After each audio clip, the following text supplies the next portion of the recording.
Ladies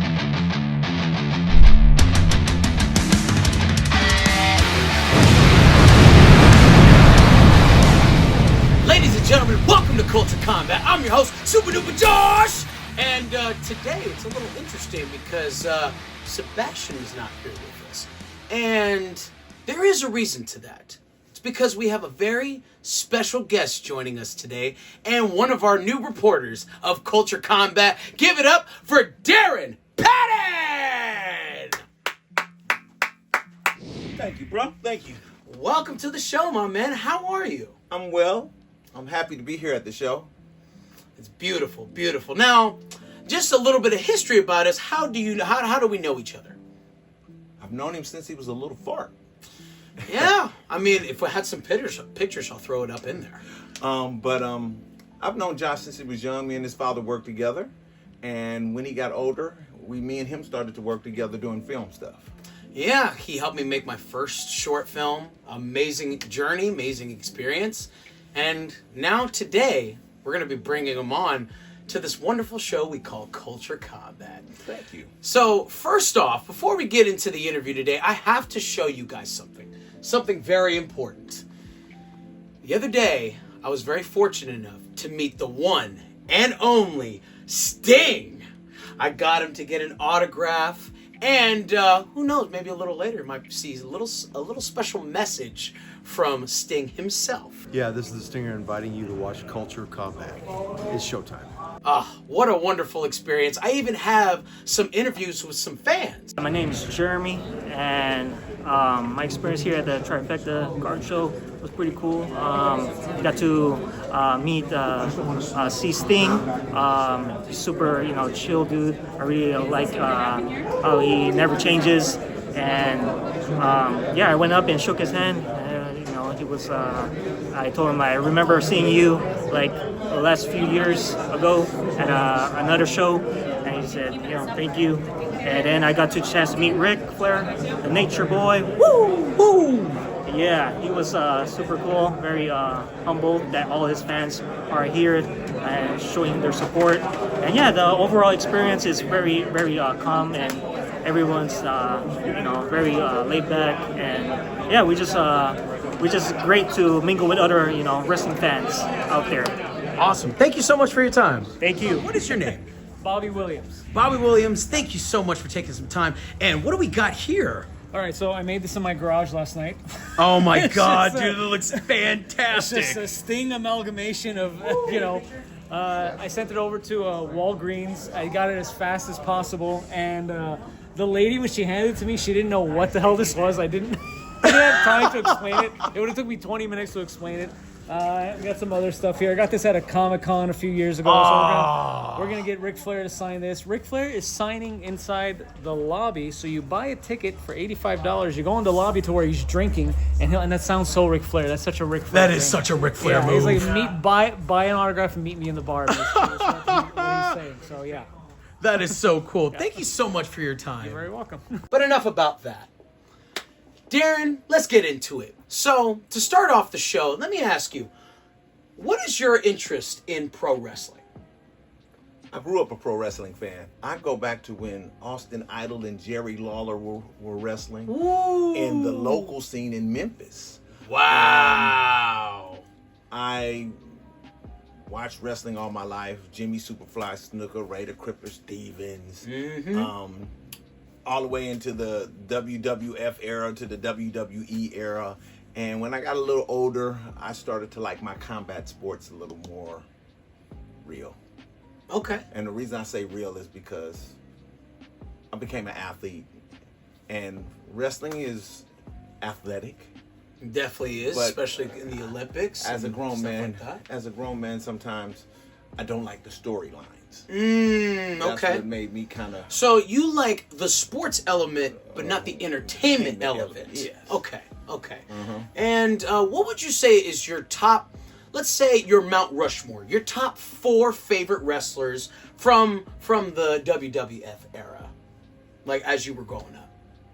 Jimmy Superfly Snuka. Okay. Rocky Johnson. Ooh, okay. Keeping it old school. I love it. Sting. Yeah. It's showtime. It's showtime. and Big Papa Pump. No. Oh, okay. He's fat. I'm gonna. I don't care if he don't. I'll make him bleed. Oh, I love it. I absolutely love it. I was still watching wrestling during the whole NWO thing. The New World Order. I used to love those storylines. My boys, the Harlem Heat. Oh my God, Booker T and his brother, if I'm not mistaken. Yep. And had one of the most craziest and funniest promos ever. If you've ever seen it, maybe I might put it in there. But you just I want you to think about Booker T. That's all I could say, because Booker T had the biggest point to do about that promo. Take what we want, and after we take Lex Luger and the Giant, we want the gold sucker Hulk Hogan. We coming for you. So hilarious. Now, Darren, you say that you love combat sports. Now introduce me and the fans to the world of combat sports. So, my whole presence here today is to introduce you guys to a new segment that will be part of the Culture Kombat podcast, and it's called the MMA Report. Ooh, I love it. I will be covering MMA from UFC to PFL. I'll try and do some one championship. Definitely all the little tidbits that you really need to know what's going on with the MMA, the UFC, the PFL. I will be letting you know that. Okay. And what is going on in the world of MMA? Well, right now, we have a few belts that were just won. Islam Makhachev came up from lightweight to win the welterweight belt from Jack Della Maddalena. Wow, that's a mouthful of a name. Yeah. Mouthful of a name. Took the belt from him. And then in the women's world, Valentina Shevchenko, the Bullet, retained her title fighting against Jean Weili. Okay. And I remember one of the first things you got me into was UFC. Yeah. You got me into Dustin Poirier. Yeah. Recently retired Dustin Poirier. Yes. But you got me into Poirier, Adesanya. You got me into, I forgot what his name is, but big, like the... Francis Ngannou. Yeah! Francis Ngannou, exactly. And man, some of these matches are just absolutely ridiculous. Especially their promos as they come up to each other. The face-off. They call it a face-off and not a promo. Because it's not entertainment. Well, it is really entertaining to watch. But it's not entertainment. It's combat sports. Exactly. And I think one of my favorite moments watching UFC with you was Conor McGregor breaking his leg towards the end of the match. When he was fighting Poirier. Yeah!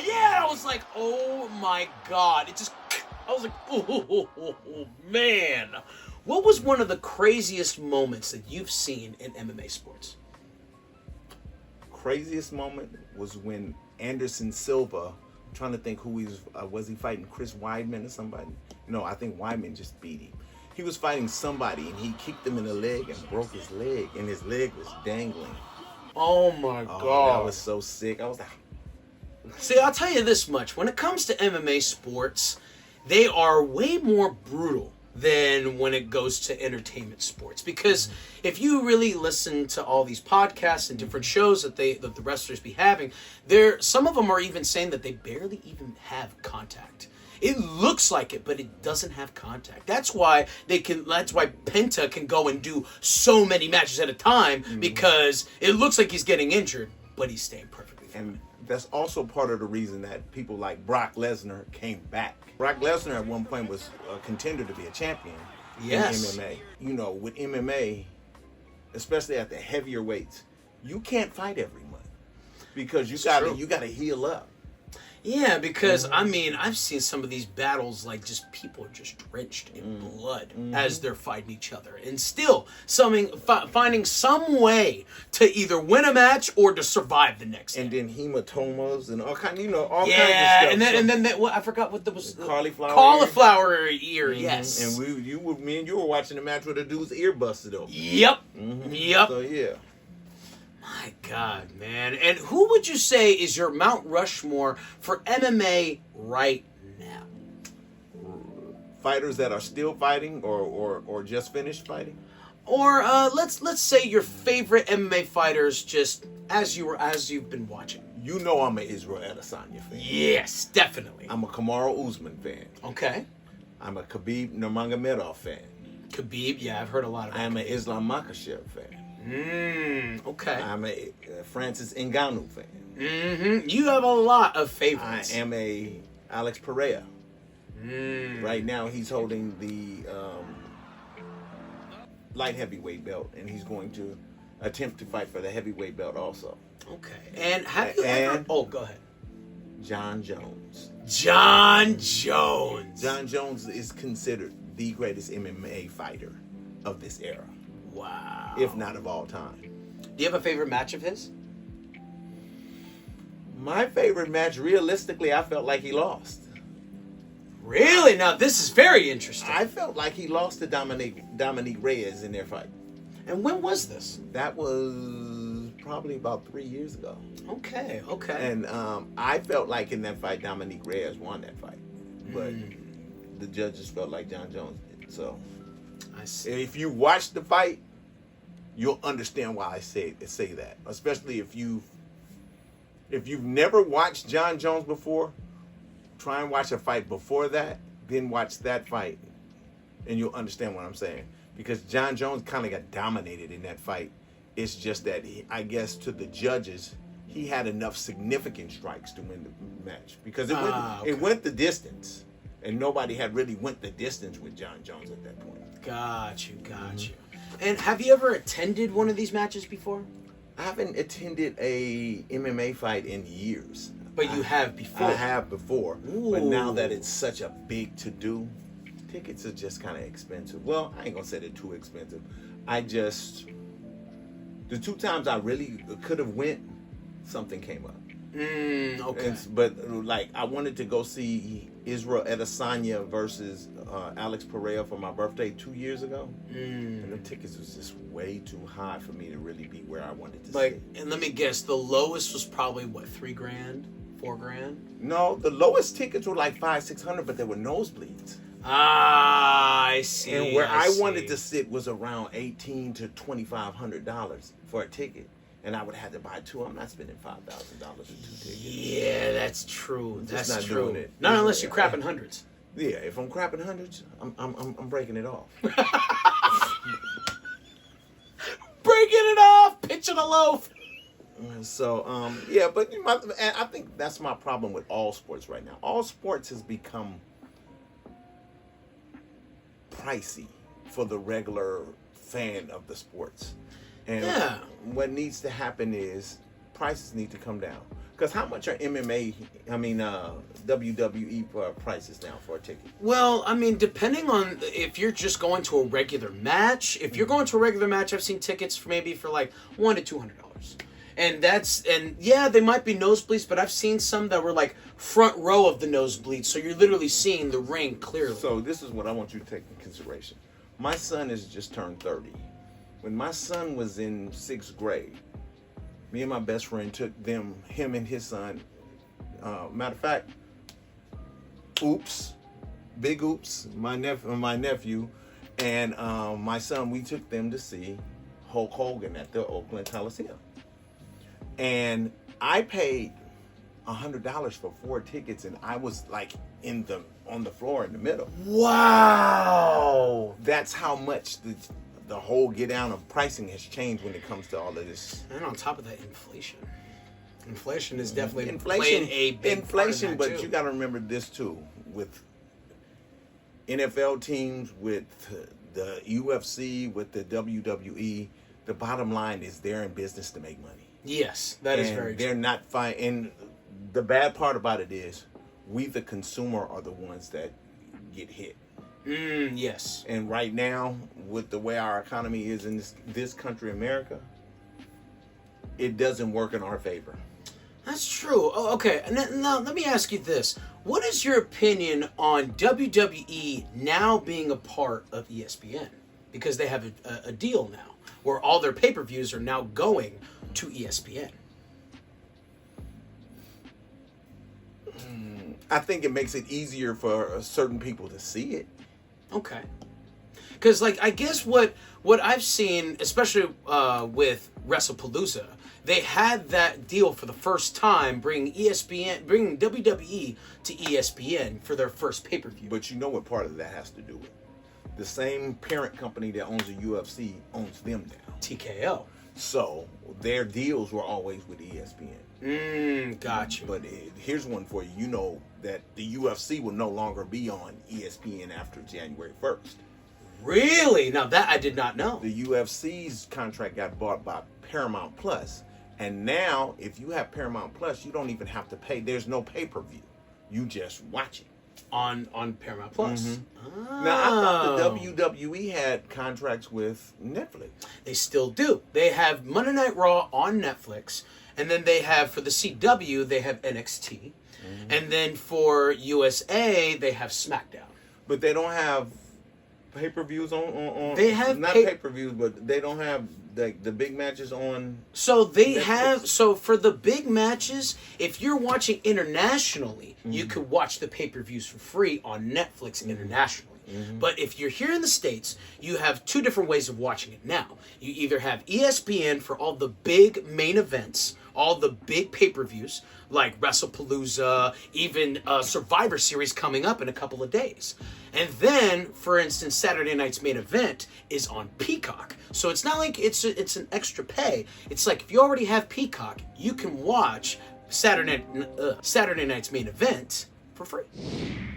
But it's been such an interesting experience seeing where ESPN and WWE have began, because even on a previous episode, Sebastian and I talked about this, that ESPN and WWE were both underdogs, very small underdogs going up, and eventually they were kind of watching each other go up, and now they've made that partnership to work together. I don't agree. And why is that? Because when has WWE been an underdog? Well, as they were starting out, as in the cold open on WrestlePalooza, they talked about how the smaller indies worked up into WWF and WCW, and then it started building up from there. Okay. And same thing with ESPN. Well, see, my thing is, Jim McMahon owned the WWF, and then he owned the WWE. So to me, I wasn't looking at it like they were underdogs because they always had the corner of the market. Ah, I see. You get what I'm saying? Yeah. They just elevated to make it more money for themselves. True. But they've always had the market cornered when it comes to wrestling. Yeah, that is pretty true. Where ESPN, when ESPN first started, there was no such thing as an all sports station. And so when they started, everybody was like, oh, it's going to fail in 5 years. 5 years came, next thing you know, they were bigger and bigger and bigger, and now they control sports pretty much. Yeah, everybody goes to ESPN for sports now, you know. But so, I'm waiting to see how that's going to play out for the WWE, because like I said, UFC is gone. So that means that's definitely going to be the place you go for WWE. But like I said, for UFC fans, all you got to do is, I think, get Paramount Plus, and you get all the fights for free. You don't even have to pay for a pay-per-view anymore. Those days are over right now. Wow, that's amazing. That's amazing. But that's a testament to how big combat sports is and how big MMA is, because you realize MMA is bigger than boxing now. Now, one thing I do have to say, I'm very excited to bring you on as one of our new reporters, because hopefully in the future we're able to take this show and really interview some of these MMA stars and WWE superstars. You know, to be able to go and branch out to see all of these events and see all the crazy things that happen. Darren, thank you so much for joining the show today. Everyone, thank you for watching. Please comment, like, subscribe, follow our Instagram page. You never know where this is going to go. And as we like to say on Kulture Kombat, the ring is just the beginning. Have a wonderful day, and thank you for joining us.